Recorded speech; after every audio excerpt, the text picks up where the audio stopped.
its players when they first land on Eternum is a new discovery of a new world. When you first arrive on Eternum, you're going to be kind of at ground zero. Your ship has crashed. There's nobody around who's on your side. Pretty soon, you're going to start to meet other players, and you're going to start to understand that life on Eternum is very much a band together or die alone situation. When we created Eternum, we wanted to design and create a vast, explorable world. Players will quickly realize that nothing ever really dies in this island. No soul can leave the body. It is the magical resource that grants the power of immortality, and it is called Exile. One of the things that makes Eternum very dangerous is that there's a bunch of different factions there, and each one has their own objectives and desires, and they conflict with each other, but more importantly, they create big conflicts with the player and dangers for them. Alongside the Corrupted, there's 3 other major enemy groups that exist.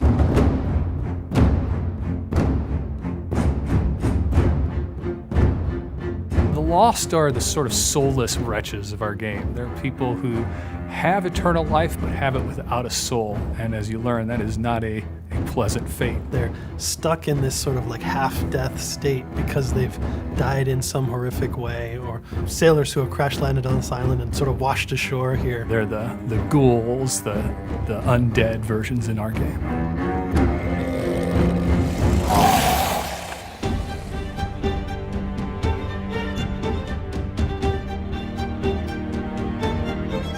Angry Earth is the pure, natural power of the island fighting back against the people who have come to corrupt it. It's almost like the island's defense system, and it will do whatever it can to expel these invaders. Nature is trying to imitate the form of humans or animals they see.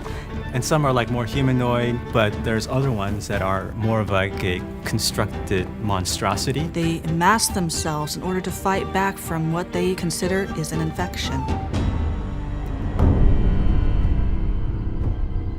One of the civilizations that existed on Eternum were known as the Ancients, and they had harnessed the power of Azoth. For the Ancients, they used it to power their technologies, and you'll see tributes to their society throughout the world. Something happened to the Ancients, and no one knows quite what happened.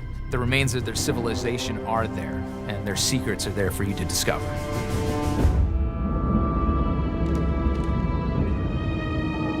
In Eternum, the world fights back through the Corrupted. So the Corrupted notice the player, they notice them getting stronger and building up their settlements, and then they fight back. They might blockade a road, have a summoning portal, which portals lots of enemies of their type into the player's area. You can take one of the territories on Eternum. You can ultimately grow your town to the point where not only the monsters in the woods want to take it from you, but other players as well.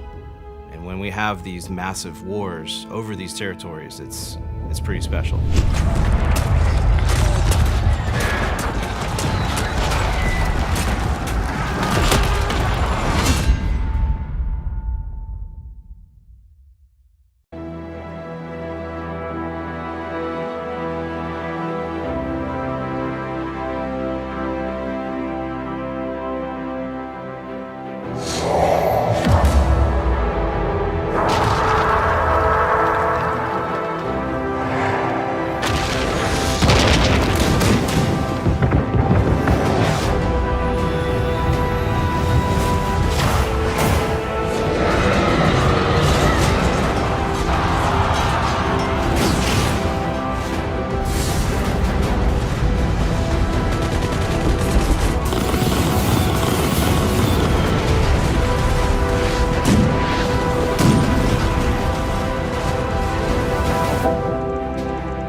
The gods are dead.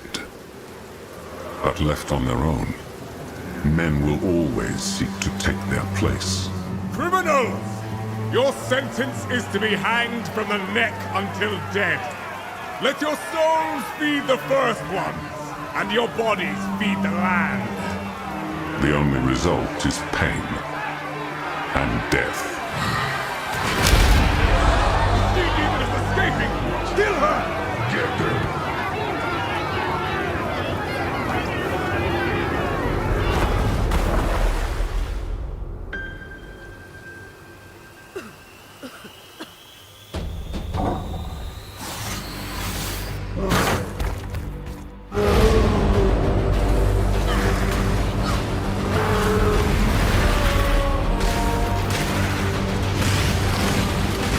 Only 20 years since Kitava fell, and already corruption spreads like a plague through these shattered lands.